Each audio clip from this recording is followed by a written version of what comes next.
With owls being so linked with magic and the occult, it was only a matter of time for that owl demon guy to make its way to the channel. Time to Spec Evo reinvent him.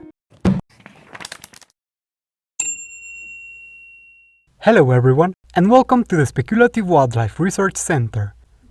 Today we're taking a look at Stolas, from Helluva Boss. And like other characters from the show, Stolas has the distinction of sharing his name with a pre-existing owl demon we've decided to fold into this reimagining as well. So please do me a hell of a favor by liking, subscribing, or watching one of our videos on characters from this series. And now, without further ado, let's get started.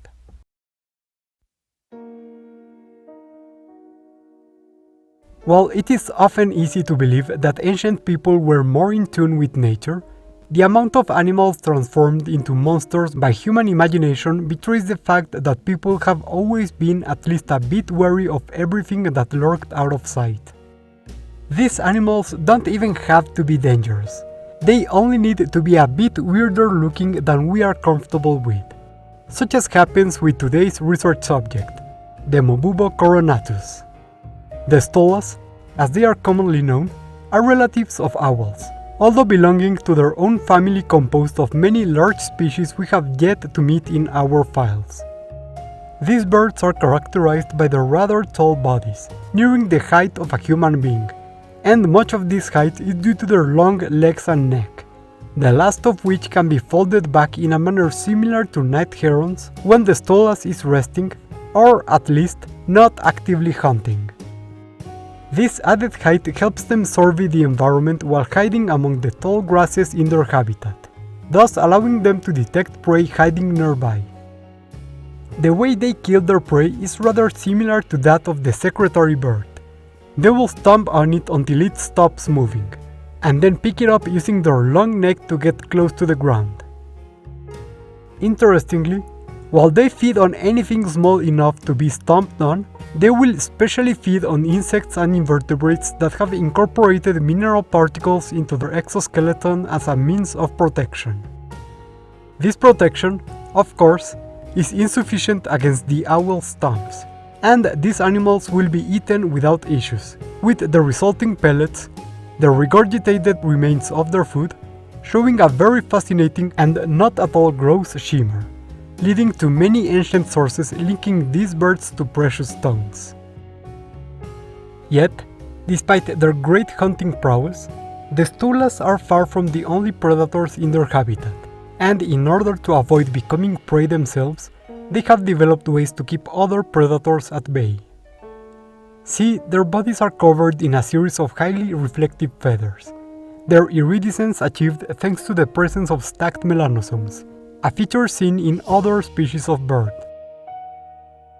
These feathers will be arranged across their bodies and raised at will, with their first line of defense being the two eye spots found on top of their head, which, when seen in the dark, will give the impression of this bird being much larger. If this does not prevent a confrontation, then they will open their wings, the insides of which are lined with these reflective feathers, and raise the hackles along their head, displaying a large crown-like ornament. The red hue of these feathers is nothing short of intimidating, and will usually be enough to scare off any other predators. Otherwise, their strong kicks will have to do. These owls are mostly solitary, living and hunting on their own and only gathering to mate. When seeking potential mates, both males and females will hoot continuously, and the hoots of these owls are very melodic, comparable only to those of certain songbirds. The mated pair will form their nest together, intentionally ripping off and placing toxic and irritating herbs near its location, in the process dispersing the seeds of these plants. While the Stolas themselves are immune to these toxins, other animals that may have an interest in their eggs are not, and so will stay away from the nest.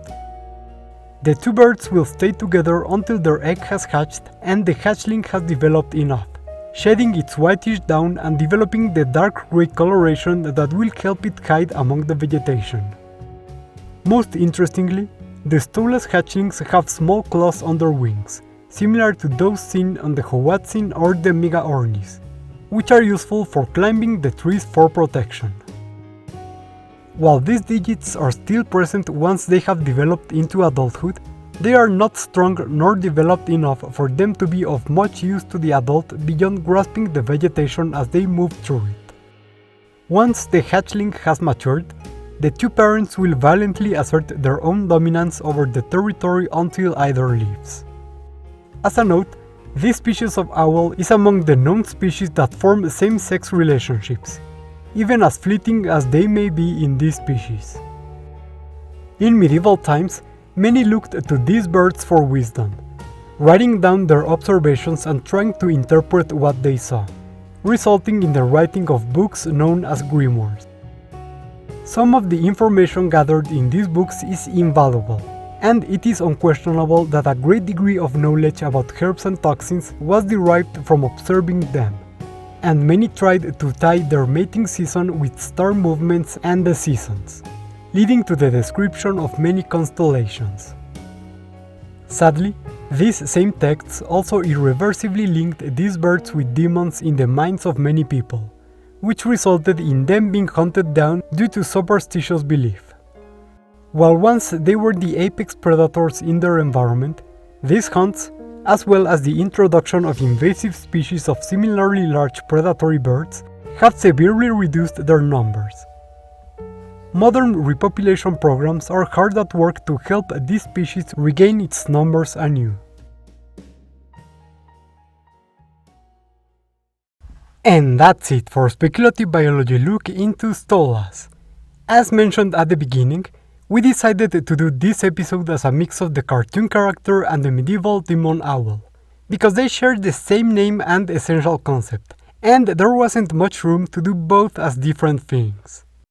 This episode also began as an adaptation of the entirety of Goetia Demons, referring both to the title of Stolas and Pals in the show and to the Ars Goetia, a real-life grimoire detailing lots of demons.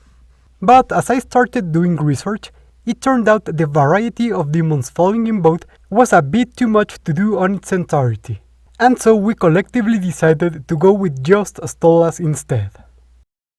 As for the design, turning this character into a bird was easy enough, but adapting his crown and clothes was still a very fun process, having to be turned into independent objects into a part of the organism itself, and the little hands were a fun tiny detail to add, idea courtesy of our patrons, which helped make its appearance closer to that of the shows without sacrificing its plausibility.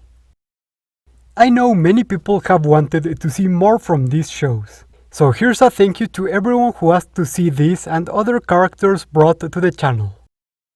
And also, thank you to our researchers and research associates who support us, who chose this episode on one of our polls, and who helped work out its biology.